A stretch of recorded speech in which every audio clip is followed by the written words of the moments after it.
Non, Destios, t'as du boulot. Comme quoi? Dépoussiérer la cave. Un Kinder Bueno. Destios, tu as officiellement 2 secondes pour aller illustrer le hors-champ de cette caméra avant que je t'y envoie moi-même d'un grand lancer de semelle dans cette chose rouge et fraîche qui te sert de poste ailleurs. Kinder Bueno? Destios. Oh putain de bordel de merde. Bon, ça c'est fait. Sinon, vous en êtes où, vous? Ça va, je suis prêt, j'attends que t'aies fini avec l'autre. Bah ouais, de mon côté, c'est bon aussi, hein.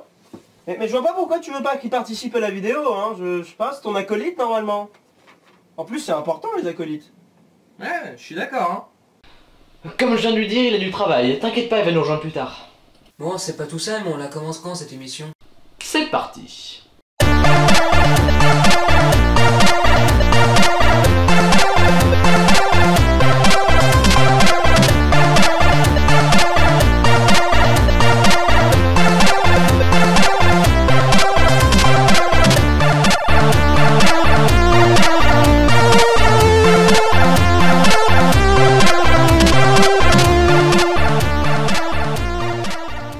Bonjour tout le monde et bienvenue dans la deuxième partie de cette chronique sur le jeu vidéo. Nous parlerons cette fois de la place du jeu vidéo dans la société et définirons ce qu'est un jeu vidéo. Je vais être accompagné dans cette tâche par 2 de mes confrères. Je vous présente tout d'abord l'écrivain du jour, Salut. ainsi que Arcade. Salut à tous, abonnez-vous à ma chaîne. Ah, la mienne aussi, tant que vous y êtes. C'est pas un peu putassier comme démarche, ça? Ta gueule! Cette chronique ne pouvant pas mieux commencer, je vous propose d'attaquer tout de suite le plat de résistance. Vous qui regardez cette vidéo, j'imagine que les 8 caractères qui constituent les mots jeux vidéo ne vous sont pas inconnus. Sinon, je vous invite à vous rendre tout de suite sur la première partie de cette chronique pour vous renseigner quelque peu sur le sujet. Ceci étant dit, pour aborder sainement cette deuxième partie, nous nous rendons à nouveau dans les premières années du jeu vidéo. En 1980, à l'avènement de Pac-Man. À ce moment-là, le boom vidéoludique n'en est qu'à son commencement, et la population commençait petit à petit à découvrir les bornes d'arcade. C'est là qu'arrive Pac-Man, le descendant de Pong et de Space Invaders. DJ? Musique!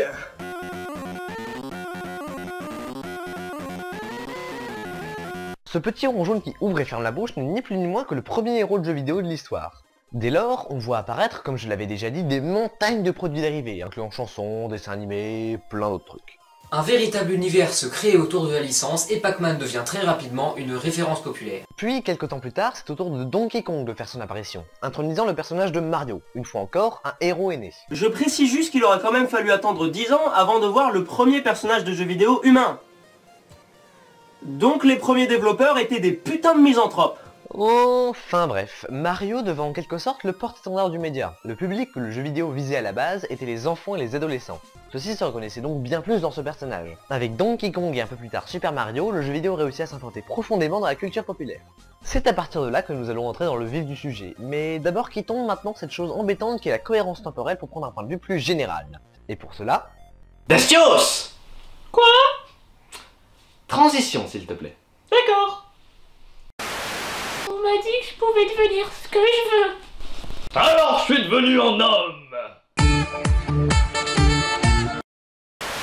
Tout d'abord, arrêtons-nous sur la partie chiffrable du domaine. Les dernières analyses indiquent que la moyenne d'âge des joueurs est de 41 ans, que 50% des joueurs sont des femmes, qu'en France on dénombre 31 millions de joueurs et que l'industrie du jeu vidéo a récolté quasiment 100 milliards de dollars en 2013. Soit quasiment 3 fois plus que le cinéma. Donc, par ces chiffres gentiment déballés par Théromique, nous pouvons affirmer que le jeu vidéo est un loisir majeur de notre société, que tout le monde ou presque y joue, et qu'en plus de ça, c'est rentable. Attendez, je crois que je sais où vous voulez en venir.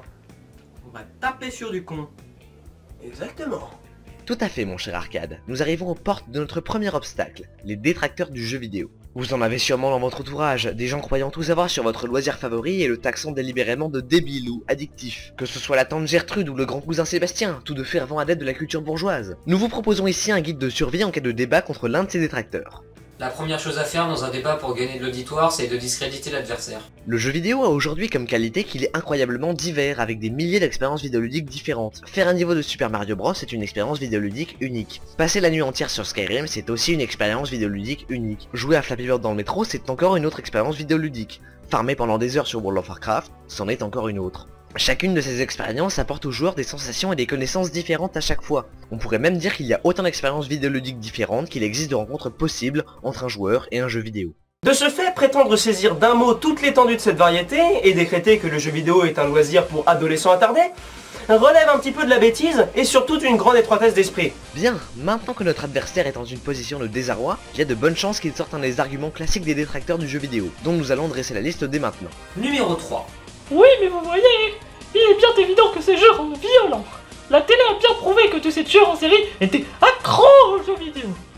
C'est monstrueux. Il faudrait penser à ne pas être dupe des médias et des émissions à la tellement vraie. Le débat existe depuis les années 70 avec le jeu Death Race 2000, et depuis, aucune étude n'a pu réellement prouver le lien entre les jeux violents et l'agressivité du joueur. Les rares cas de ce genre étaient surtout des gens déjà bien dérangés à la base. Récemment, des études ont même prouvé que les jeux vidéo, même violents, étaient inoffensifs pour la quasi-totalité de la population. Ceci aurait même un effet cathartique. Alors en fait, la catharsis est une vieille théorie grecque qui dit que si on voit quelque chose de violent ou que dans notre cas on fait virtuellement quelque chose de violent, on n'aura pas envie de le faire en vrai et au contraire ça va nous défouler, donc on va être calme. Numéro 2. Oui, mais le jeu vidéo est un loisir marginal qui ne dépassera jamais la lecture ou le théâtre. Ce sont des passions nobles. Eh bien, comme nous l'avons déjà dit plus tôt, l'industrie du jeu vidéo rapporte maintenant 3 fois plus que celle du cinéma.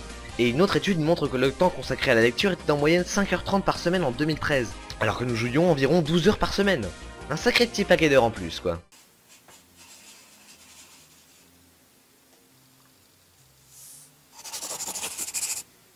Et numéro 1. Quand on voit tous ces jeunes qui passent leur journée sur leurs écrans, ils deviennent stupides et dépendants.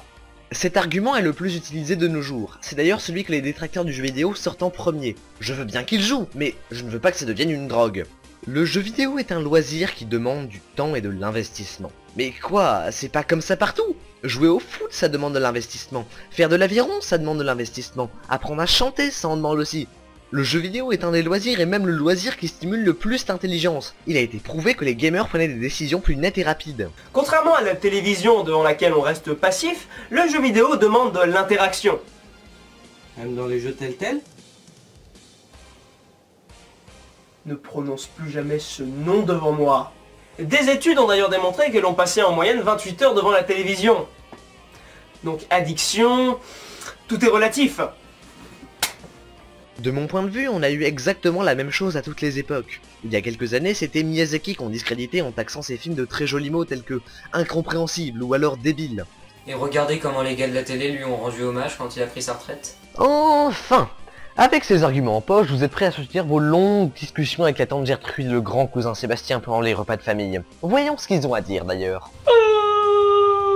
Si le jeu vidéo a permis à la population de passer le cap de cette activité passive qui avait instauré la télévision, il lui permet aussi de se mettre à l'informatique, un talent crucial à l'heure du numérique triomphant. Les gens qui considèrent le jeu vidéo comme quelque chose de futile n'ont souvent jamais touché à une manette de leur vie. Enfin, les chiens à bois et la caravane passe comme on dit. Il y a un sujet que nous avons très peu abordé depuis le début de cette chronique. Vous le savez sans doute, le simple fait de lancer une partie de n'importe quel jeu fait de vous un joueur. Mais ceux dont la passion ardente du jeu vidéo ou encore de l'informatique en général, étincelle de mille feux, reçoivent une appellation. Oh, je vois ce que tu veux dire. Et oui, je parle de ceux qui ont permis aux jeux vidéo de perdurer jusqu'à aujourd'hui. Ce sont les geeks. Pour la plupart des gens, un geek est une personne passionnée de jeux vidéo, d'informatique ou de la technologie en général. Mais beaucoup d'autres activités entrent dans le domaine de la culture geek, comme le jeu de rôle ou les univers fantastiques. Attendez, on arrive sur un terrain glissant là. Ouais, c'est dangereux, hein. Mieux vaut rester évasif sur la définition d'un geek, sinon on va se prendre une grosse vague de rageux dans la gueule. J'en sais quelque chose. Ouais, vous avez raison, en fait on va peut-être passer à la suite. Enfin bref, le jeu vidéo s'est tout de suite trouvé une place chez les geeks des origines, et ceux-ci auront d'ailleurs une énorme influence sur tout le domaine. Et oui, ce sont généralement les joueurs qui fabriquent les jeux par la suite. Avant, l'image qu'on avait de cette communauté nous venait surtout de la production hollywoodienne. Ceux-ci ne tenaient alors que des rôles secondaires assez caricaturaux et stupides. Aujourd'hui, quand on pense geek, on pense jeux vidéo, et on a bien raison. Je sais que l'on tient tous à nos petites différences, mais que l'on soit geek, otaku, nerd, hardcore gamer et même noob ou casual, eh ben on a tous une base de culture commune. Celle-ci grandement enrichie par le jeu vidéo qui a depuis longtemps volé le titre de référent de la culture geek aux jeux de rôle et aux comics. Et au manga aussi? Ben non, pas vraiment en fait, parce que le manga est arrivé après dans la culture geek et le jeu vidéo en était déjà le référent. La culture geek a été à la base du jeu vidéo, celle-ci est d'ailleurs toujours d'une grande influence sur tout le médium. Par exemple, la quasi-totalité de la scène indépendante est faite et soutenue par des geeks. Bon, par des hipsters aussi. Mais tout ceci relève d'un autre sujet que j'aborderai dans une prochaine chronique. Revenons plutôt aux jeux vidéo. Et justement, depuis le début de cette chronique, nous ne faisons qu'en parler. Mais qu'est-ce qu'est vraiment un jeu vidéo? D'après Larousse, Excellente blague. Merci. Donc, d'après le dictionnaire Larousse, jeu vidéo, logiciel ludique, interactif, utilisable sur console ou sur ordinateur, faisant appel à des accessoires comme une souris, un joystick, un volant, un clavier, etc. pour interagir avec l'environnement du jeu. Pas très précis comme définition, quoi. Le jeu vidéo est avant tout un défilement d'images contrôlé par le spectateur par le biais d'un contrôleur, le tout encadré par une série de règles. En l'occurrence, on appelle ça l'interactivité, ou plus techniquement, le gameplay. C'est la base de Pong. Aucun graphisme, aucun scénario, aucun univers, juste un gameplay. Le gameplay fixe les règles du jeu. Dans le cas de Pong, 2 carrés blancs se déplaçant verticalement se renvoyant un autre carré. Avec le développement des techniques, de nouvelles règles de gameplay se sont ajoutées au fil des jeux, dont nous avons déjà dressé la liste dans la première partie de cette émission. Mais ce n'est là que la partie technique d'un jeu vidéo. Viennent s'ajouter aux règles des choses comme le décor, l'univers ou... le script... le scénario. Et merde! De là se distinguent 2 écoles. Arcade, tu peux nous dire ce que sont un ludologue et un narratologue? Je vous conseille d'aller voir ma chronique sur Sonic Adventure dans laquelle j'explique ces 2 termes. Mais comme je n'aime pas trop les DSC, je vais quand même les expliquer ici en essayant d'être le plus précis possible. En gros, l'école ludologue et l'école narratologue sont 2 écoles ayant une façon de penser un jeu vidéo différente. Un narratologue va placer l'histoire au centre de son jeu. Toutes les interactions que vous pourrez avoir avec le jeu découleront directement de l'histoire. Un ludologue, à l'inverse, placera le gameplay au centre de son jeu, et l'histoire sera bien souvent juste un prétexte pour amener des possibilités d'interaction. Pour résumer la grosse différence entre ces 2 écoles, dans un jeu ludologue, vous terminez un niveau pour accéder au suivant. Dans un jeu narratologue, vous terminez un niveau pour accéder à une nouvelle partie de l'histoire.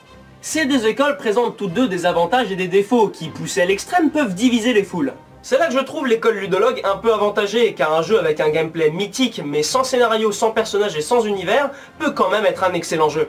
Alors qu'un jeu avec une très bonne histoire, mais avec aucune interaction, ou alors que des QTE sans saveur, bah je trouve que c'est de la merde fainéante.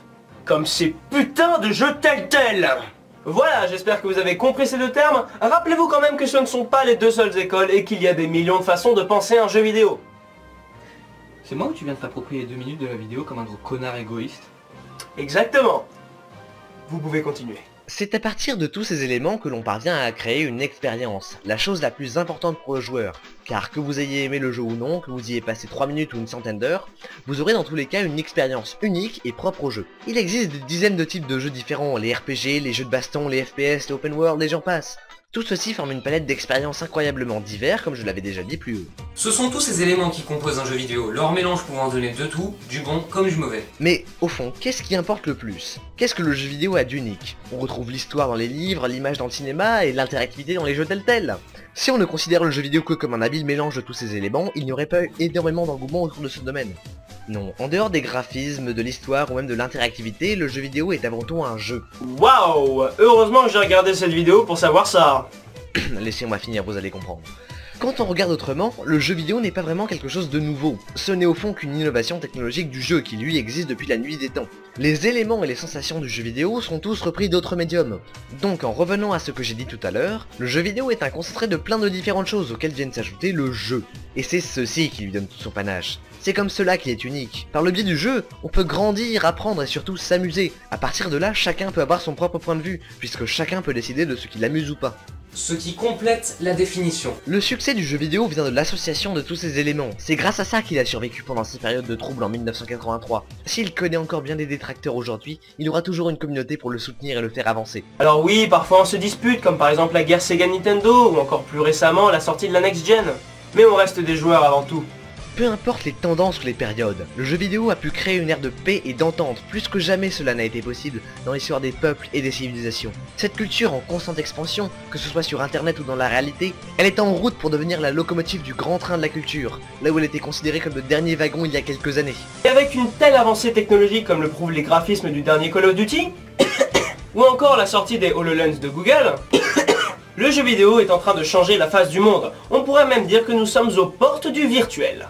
Donc au final, quelle est la conclusion de ces 2 épisodes?